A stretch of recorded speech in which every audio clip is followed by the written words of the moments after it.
Hello दोस्तों, अगर आप लोग भी नए सत्र में अतिथि शिक्षक के लिए अगर आवेदन करना चाहते हैं तो उसके पहले आपको कुछ तैयारियां कर लेनी है। तो वो सारी तैयारी क्या क्या रहने वाली है और क्या क्या आपको करना चाहिए, ये सारी जानकारी मैं आपको इस वीडियो के माध्यम से बताने वाला हूं। तो वीडियो में बने रहिएगा, मैं आपको पूरी जानकारी देने की कोशिश करूंगा कि आप यहां पर नया पंजीकरण कैसे कर सकते हैं, या फिर अगर आपने पहले से ही पंजीकरण कर रखा है लेकिन अगर आपका मोबाइल नंबर बंद है तो आप अपना मोबाइल नंबर बदलना चाहते हैं, या अगर ई-केवाईसी करना चाहते हैं, तो ये सारी जानकारी आपको इसी वीडियो के माध्यम से मिल जाएगी। आपको एक ही वीडियो में मैं पूरी जानकारी देने की कोशिश करूँगा। और नए सत्र में अतिथि शिक्षकों को किस प्रकार लिया जाएगा, ये भी जानकारी मैं आपको इस वीडियो के माध्यम से बताने वाला हूँ। तो सबसे पहले तो आपको यहाँ पर GFMS पोर्टल पर आ जाना है और यहाँ पर हम बात करने वाले हैं पॉइंट टू पॉइंट, हर एक पॉइंट की बात करेंगे। तो सबसे पहले अगर आप नए अतिथि शिक्षक के लिए आवेदन करना चाहते हैं, अगर आपका ग्रेजुएशन कंप्लीट हो चुका है और अगर आप अतिथि शिक्षक के लिए आवेदन करना चाहते हैं तो देख लीजिए यहाँ पर आप वर्ग 1, 2 और 3 तीनों के लिए यहाँ पर आवेदन कर सकते हैं। लेकिन उसके लिए आपके पास जो है वो आपका पंजीयन होना ज़रूरी होता है GFMS पोर्टल पर, और यहाँ पर आपका एक स्कोर कार्ड बनता है। उस स्कोर कार्ड के माध्यम से आपको जो है वो अतिथि शिक्षक के लिए आप आवेदन कर सकते हैं, और उसमें आपको वर्ग 1, 2, 3 अलग अलग जो विभाग है इन तीनों में आपको जो है वो जगह मिल सकती है। तो उसके लिए आप सबसे पहले तो नया पंजीकरण कैसे करना है वो मैं आपको यहाँ पर दिखा देता हूँ। तो सबसे पहले आप यहाँ पर नया पंजीकरण पर क्लिक करेंगे तो आपके सामने एप्लीकेशन मेन सिस्टम ओपन हो जाएगा, और यहाँ पर लिखा है 2024-25 के लिए आवेदन पंजीयन हेतु दिशा निर्देश, आप यहाँ पर देख लीजिए। तो पूरी जानकारी मैं आपको डिटेल से बताऊंगा, तो वीडियो में बने रहिएगा, मैं आपको पूरी जानकारी देने की कोशिश कर रहा हूं।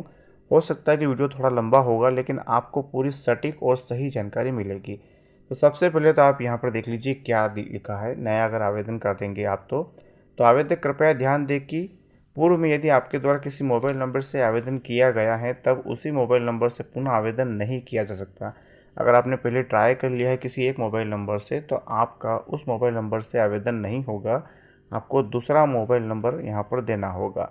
उसके बाद में अतिथि शिक्षकों के पोर्टल में मोबाइल नंबर यूनिक होना अनिवार्य, यानी कि आपका नया मोबाइल नंबर होना चाहिए। अगर आप दोबारा वही मोबाइल नंबर यूज़ करेंगे तो नहीं हो पाएगा। दूसरा है आवेदक का GFMS पोर्टल में पंजीकृत ई-केवाईसी सत्यापित मोबाइल नंबर बंद होने की स्थिति में, अगर आपने कोई अपना मोबाइल नंबर था आपका और आपने उसकी अगर ई-केवाईसी करा रखी थी तो उसके बाद में अगर आपका मोबाइल नंबर बंद हो जाता है तो आवेदक अपने मोबाइल नंबर को स्वयं परिवर्तित कर सकते हैं। इसके लिए आपको यहाँ पर क्लिक करना है। तो ये जानकारी हम बाद में देखेंगे कि आप अपना मोबाइल नंबर कैसे बदल सकते हैं, लेकिन पहले हम यहाँ पर नया आवेदन, आप नया पंजीकरण करेंगे तो उसकी जानकारी आप पहले देख लीजिए, उसके बाद में हम बात करेंगे इसकी। एक आधार नंबर से सिर्फ एक ही आवेदन दर्ज किया जा सकता है। इसके लिए आवेदक यह सुनिश्चित कर ले कि समस्त जानकारी स्वयं आवेदक की हो। किसी भी प्रकार की त्रुटि हो जाने पर या पाए जाने पर आवेदन निरस्त किया जा सकता है। तो देख लीजिएगा, आपको एक आधार नंबर से एक ही बार यहाँ पर आपका जो वो आवेदन हो सकेगा। अगर आप गलत जानकारी भर देते हैं और किसी प्रकार की कोई त्रुटि होती है तो आपका आवेदन निरस्त हो जाएगा। अब यहाँ पर हम आगे बढ़े पर जैसे क्लिक करेंगे तो आपके सामने एक नया पेज ओपन हो जाएगा, और यहाँ पर लिखा हुआ है इन्फो में this facility has been closed. अभी जो वो इसके आवेदन शुरू नहीं हुए हैं, लेकिन आप जैसे ही नया पंजीकरण करेंगे और जब भी इसकी साइट ओपन हो जाएगी या नया सत्र में जब भी चालू होगा तब आपके सामने ऐसी जो है ये जो नोटिफिकेशन नहीं आएगा, आपके सामने आगे जानकारियाँ जो डिटेल भरने के लिए ऑप्शंस आते रहेंगे। तो इसके बारे में आगे बात कर लेंगे। दूसरा है कि अगर आपने पहले आवेदन कर दिया था और अगर आपका मोबाइल नंबर जो पहले वाला है वो बंद हो गया है तो उसके लिए भी मैं आपको यहाँ पर जानकारी दे देता हूँ। तो उसके लिए सबसे पहले तो आप यहाँ पर जैसे ही आएंगे तो मैंने जैसे आपको बताया था नया पंजीकरण क्लिक करें, और यहाँ पर आपको एक लिंक दिया गया है, आप यहाँ से भी जा सकते हैं, या फिर अगर आप यहाँ से नहीं जाते हैं तो उसके लिए आप मेन वेबसाइट पर यहाँ आने के बाद में नीचे जब स्क्रॉल डाउन करेंगे तो आपको यहाँ पर एक ऑप्शन दिया गया है, ये मैं आपको दिखा दे रहा हूँ, दूसरा वाला जिसमें लिखा हुआ है कि आवेदक का GFMS पोर्टल में पंजीकृत ई-केवाईसी सत्यापित मोबाइल नंबर बंद होने की स्थिति में आवेदक मोबाइल नंबर को स्वयं परिवर्तित कर सकते हैं। इसके लिए आपको यहाँ पर क्लिक करना है। तो यहाँ पर हम जैसे क्लिक करेंगे तो देख लीजिए पुराना मोबाइल नंबर बंद या सक्रिय न होने की स्थिति में मोबाइल नंबर आवेदक स्वयं परिवर्तित कर सकते हैं। ये यहाँ से आप पढ़ेंगे तो आपको नीचे कुछ ऑप्शन दिखाई दे रहे हैं, वो मैं आपको दिखा दे रहा हूँ। तो यहाँ पर आपको पहले तो अपना पुराना मोबाइल नंबर डालना है जो कि आपका बंद हो गया है या सक्रिय हो गया है, या फिर आप उसको बदलना चाहते हैं। उसके बाद में नीचे लिखा हुआ है नवीन मोबाइल नंबर प्रविष्ट करें, तो आपको अपना नया मोबाइल नंबर यहाँ पर डालना है। और उसके बाद में कैप्चा यहाँ पर आता है, मैं आपको कैप्चा जो रिफ़्रेश कर देता हूँ ताकि वो हमको दिख जाए। अभी जो है यहाँ पे कैप्चा नहीं दिख रहा है, हो सकता है मेरा इंटरनेट स्लो है, लेकिन यहाँ पर जैसे ही आपका कैप्चा दिखेगा, ये वाला कैप्चा आपको यहाँ पर दर्ज करना है। उसके बाद में नवीन मोबाइल नंबर पर OTP प्राप्त करने हेतु क्लिक करें, तो यहाँ पर आप क्लिक करेंगे तो जो भी आपने नया मोबाइल नंबर यहाँ पर दिया था उसी पर एक OTP आ जाएगा, और वो OTP आपको यहाँ पर जो है वो डाल देना होता है। तो ये हो गई आपकी यहाँ पर मोबाइल नंबर चेंज करने की प्रोसेस। अब यहाँ पर आपका अगर जब भी आप नया पंजीकरण करेंगे तो आपका KYC होना ज़रूरी होता है, उसके बाद में ही आप यहाँ पर देख लीजिए अपना पंजीयन कर पाएंगे। तो KYC कैसे करना है, इसके लिए आपको यहाँ पर क्लिक कर देना है, जैसा कि मैं आपको दिखा रहा हूँ। आपको यहाँ पर क्लिक कर देना है और उसके बाद में यहाँ पर देख लीजिए अतिथि शिक्षक OTP के माध्यम से आवेदक का मोबाइल नंबर सत्यापित करें। तो आपको यहाँ पर अपना मोबाइल नंबर सत्यापित करना है। तो जो भी आपका मोबाइल नंबर है वो आपको यहाँ पर दर्ज करना है। उसके बाद में आपको मोबाइल नंबर पुनः आपको दर्ज करना है। इसके बाद में यहाँ पर आपको जो भी कैप्चा यहाँ पर दिखाई देगा उसको यहाँ पर भरने के बाद मोबाइल नंबर OTP प्राप्त करने हेतु पर क्लिक करेंगे, तो आपके नंबर पे एक OTP आएगा और OTP डालने के लिए यहाँ पर एक ऑप्शन खुल जाएगा और वहाँ पर वो OTP दर्ज करने के बाद में आपका जो है वो KYC कंप्लीट हो जाएगा। लेकिन आपको यहाँ पर एक बात ध्यान देने की ये है कि आपको बिल्कुल सही तरीके से पूरी जानकारी भरनी, जो भी आपको मोबाइल नंबर रखना है या फिर जो भी आपका आधार कार्ड नंबर है वो बिल्कुल सही डालना है, क्योंकि अगर आप गलत जानकारी डाल देंगे तो ऐसी स्थिति में आपका आवेदन जो निरस्त हो जाएगा और फिर आप इसमें आवेदन नहीं कर पाएंगे। तो ये दोनों चीज़ें मैंने आपको यहाँ पर बता दी है। अब यहाँ पर हम बात कर लेते हैं, पहले तो हम यहाँ पर एक नीचे नोट दिया गया है उसको पढ़ लेते हैं ताकि कोई भी जानकारी हो ताकि हमारी छूटे नहीं, ताकि हमको हर एक जानकारी सही से मिल पाए। तो यहाँ पर नोट में दिया गया है, आवेदक ने यदि पूर्व में GFMS पोर्टल में एक से अधिक मोबाइल नंबर से पंजीयन कराया है, किसी एक पंजीकृत मोबाइल नंबर पर KYC होने की स्थिति में अन्य पंजीकृत मोबाइल नंबर पर KYC नहीं होगी, और यदि पंजीकृत KYC सत्यापित मोबाइल नंबर बंद हो गया हो तो उक्त प्रक्रिया से पासवर्ड प्राप्त कर सकते हैं। तो पासवर्ड प्राप्त करने का मैंने आपको तरीका बता दिया है, और उसके बाद में आपने ध्यान दिया होगा कि आपका एक नंबर से एक ही बार आवेदन होगा, और KYC होने की स्थिति में आप दूसरा मोबाइल नंबर डालेंगे तो फिर आपका KYC भी कंप्लीट नहीं हो पाएगा। लेकिन पासवर्ड अगर आपको प्राप्त करना है तो उसके लिए आपको मैंने यहाँ पर ये प्रोसेस बता दी है। अब यहाँ पर हम बात करते हैं कि अगर आप नया पंजीकरण करेंगे तो आपके पास क्या क्या होना चाहिए, या फिर कैसे आपका नया पंजीकरण हो पाएगा, या फिर आपका जो स्कोर कार्ड कैसे बनेगा। तो सबसे पहले तो आपको नया पंजीकरण जब आप करेंगे तो मैंने आपको प्रोसेस बता दिया है। जब भी नया सत्र शुरू होगा और जब भी नया पंजीकरण शुरू होगा तब मैं इसके लिए एक वीडियो बनाकर डाल दूंगा, आप उसको आसानी से देखकर अपना पंजीकरण कर पाएंगे। तो अगर आप नया पंजीकरण करने के लिए अगर वीडियो देखना चाहते हैं तो आप हमारे चैनल को सब्सक्राइब कर लीजिएगा, ताकि जब भी मैं कोई वीडियो डालूँ तो आपको नोटिफिकेशन मिल जाए और आप अपना पंजीकरण आसानी से कर पाएँ।